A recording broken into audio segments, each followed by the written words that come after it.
काम हो रहा है। मेरी पत्नी 5 महीना नहीं, आप सब लोग हिंदू अगर हैं, हिंदू हैं तो हनुमान जी आराम से भाई पूजिए, शंकर जी को पूजिए, सबको पूजिए, देवी को पूजिए। और भी यहाँ पे लोग फोन किए हैं ना, सब लोग प्रार्थना करते हैं कोई प्रार्थना नहीं करते हैं, कोई प्रार्थना नहीं करे हैं। चलो ठीक है, अगर वो प्रार्थना सुनो, प्रार्थना करते हैं, नहीं सुनो, ठीक है अगर आप आराम से आराम सुनो कौन कहाँ को सुनो नहीं सुनो मिसेस प्रेग्नेंट है तो खुशी में प्रेग्नेंट बुलाया बहुत बढ़िया किया, अच्छा किए, बहुत अच्छा किए। अपन ये जानना चाहते हैं कि भाई आपको प्रार्थना करनी है तो हनुमान जी हैं, रामचंद्र जी हैं, शंकर जी हैं, देवी माता है, इतने सब देवी देवता को छोड़ करके और प्रभु यीशु जो विदेश में पैदा हुआ उसकी पूजा क्यों कर रहे हो? आस्था माने हनुमान जी के ऊपर से आस्था क्यों उठ गई? क्या उसने बिगाड़ा आपका? शंकर जी ने क्या आपका बिगाड़ा? तो ये जो है ना, आप पूछ आप बोल लीजिए सर, उसके बाद आप हमारा नहीं मतलब हम ये जो कुछ भी है ना, आपको बताता भारत में अगर हैं अपन तो भारत में तो इतने देवी देवता क्यों अपन मतलब अपनी आस्था को बदलें? अपनी आस्था बदलना माने ये गड़बड़ है। इसमें विदेशियों का षड्यंत्र है, विदेशियों का षड्यंत्र। वो चाहते हैं कि भाई यहाँ लोग धर्मांतरित हो करके हिंदू अपना जो है वो उसकी संख्या कम हो, है ना। ईसाइयों के कितने देश हैं, है कि मुसलमानों के कितने देश हैं? एक हिंदू देश है ना। अब हम अपनी आस्था को बदल करके ईसाई या मुसलमान बनेंगे तो हिंदू समाज अपना छोटा होगा। आप लोग खाना खाइए, खाना खाइए, खाना खाओ, खाना खाओ। इसलिए ये जो हो रहा है ये ठीक नहीं हो रहा, ये कह रही और क्या है। आपको भगवान के आस्था का जहाँ तक प्रश्न है तो आपके सब पूर्वज के करते आए हैं, है ना। राम को मान रहे, कृष्ण को मान रहे, इतने 33 करोड़ देवी देवता, जिसको भी मानना कोई आपत्ति नहीं। वैसे आप एक यीशु को भी मानेंगे, हम वैसे कोई आपत्ति नहीं, लेकिन ऐसी क्या आवश्यकता पड़ गई कि आपको यीशु को मानना पड़ा, है ना। माने अपने इतने सर आराम से बैठ के इस बात को अपन लोग वो करें क्या? देवी देवताओं में ऐसी क्या कमी हो गई कि जिसके कारण से आपको यीशु को मानना? उसका कारण बता रहे हैं। रुक ना बता दो मनीषे को। अपने धर्म को छोड़ना ये कोई बहादुरी की बात नहीं है, अच्छा काम नहीं कर रहा है, ये अपना काम। देखिए सर, है ना, देखिए आज से 2002 ठीक है ना, 2002 से में मेरे पिताजी का तबीयत खराब हो गया था, जिसका नाम है, वो जो मेरे दादाजी बैठे हैं वो हिंदू है, श्री राम भी बोलते हैं, सब बोलते हैं और प्रार्थना भी करते हैं, सबको अपना आस्था रखे हैं, ठीक है ना।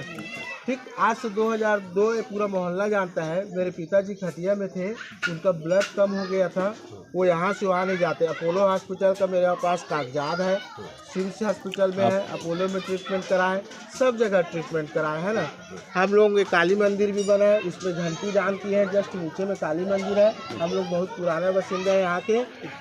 क्या हुआ, तबीयत खराब होने के बाद हमारा वो घर है, वो वहाँ पर घर था, वो बिक गया। मैं 1 साल हुआ था घर बनवाए हुए, 1 लाख में बनाए तो 50,000 में उसको हमने बेच दिया। अब हमारे पास कुछ नहीं रह गया था, हम लोग सड़क में आ गए थे। ठीक, अपोलो वाला डॉक्टर भी लिख के दिख दिया कि तुम्हारे पिताजी के शरीर में ब्लड नहीं है, तो इसलिए वो बच नहीं पाएंगे। हर महीना ब्लड चढ़ता था उनका, अब ब्लड ऑटोमेटिक गायब हो जाता था, कहाँ से चला जाता था। हर एक बैगा के पास गए, सबके पास गए, सब झाड़ फूक कराए, कुछ भी है, सब जगह। मेरी मम्मी है, मेरी मम्मी रोती थी कि कैसे होगा, क्या होगा। डॉक्टर लिख के दे दिया 24 घंटे बाद तुम्हारे पति जो है मर जाएंगे करके, ठीक है ना। हम लोग वहाँ पर पन्नी बांध के रहा करते थे, वो वहाँ पर हमारा घर था, घर तो बेच दिया, पन्नी में आ गए। अब पन्नी बांध के रहते थे तो कोई ट्रैक्स बांटते हुए आया, बोले बेटी, मेरी मम्मी को बोला तो चिंता मत करो, मैं प्रार्थना करना चाहता हूँ। अब हम लोग ऐसे समस्या में पड़े थे कि कोई व्यक्ति अगर आता मदद कर देता तो हमारे लिए बहुत बड़ी बात हो जाती है ना। तो उन्होंने प्रार्थना किया, और जो डॉक्टर 24 घंटे बाद तुम्हारे पिताजी नहीं बच पाएंगे बोले थे, आज 2024 है, आज भी मेरे पिताजी जिंदा है, लिख के दे दिया था। उस समय जो ब्लड नहीं चढ़ा, तो इस नाम से हम अपना आस्था उसमें रखे हुए हैं, अपना आस्था रखते हैं। हम प्रार्थना, खाना देने वाला नहीं था हमको, वहाँ से हम लोग छोटे छोटे थे उस समय, कोई हमको देने वाला नहीं था, सहायता नहीं किया। राम सीता कोई ऐसी कोई सहायता नहीं करते हैं, ना ईसा मसीह भी कोई सहायता करते हैं।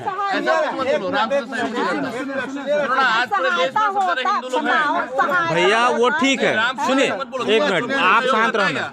अब मेरी बात सुन लीजिए भैया, भैया सहयोग किया ना हमको, सहयोग किया। आपको सहयोग करता है। हाँ तो ठीक है ना सर, आपको सहयोग हुआ, आपको सहयोग हुआ, आपकी आस्था उसमें बनी हुई है, हमारा सहयोग हुआ सर, तो हमारी आस्था बनी हुई है। सुनिए ना सर, मेरी बात है, ठीक है ना। तो जब हमारे जीवन में प्रॉब्लम हुआ, ठीक है ना, उसने प्रार्थना करके गया।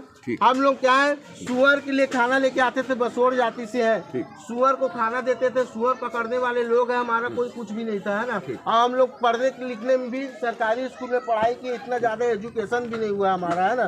तो सुअर के लिए जो खाना लेके आते थे वो खाना खाते थे। कई बार हमारे साथ ऐसा अपोलो हॉस्पिटल में नर्स हॉस्टल है, वहाँ से लेके आते थे।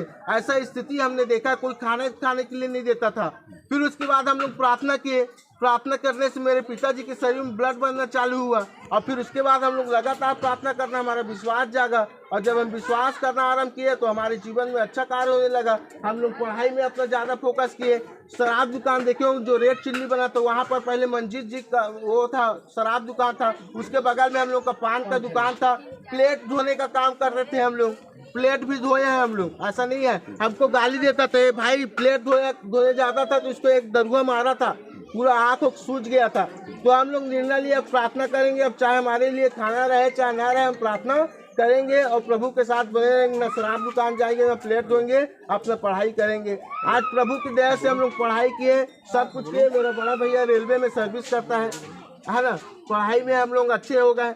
मैं भी पढ़ाई कर रहा हूँ अपना। ये हमारा घर है, हम लोग जब मन पड़ता है तब प्रार्थना कर लेते हैं। ये हमारा घर है, हम लोग व्यक्तिगत अपने घर में प्रार्थना करते हैं, हर दिन प्रार्थना करते हैं यहाँ पर हमारा फैमिली के साथ। ये हमारा घर है। तो भैया हमारा जहाँ पर आस्था लगा, जो हमको दे रहा है ठीक है।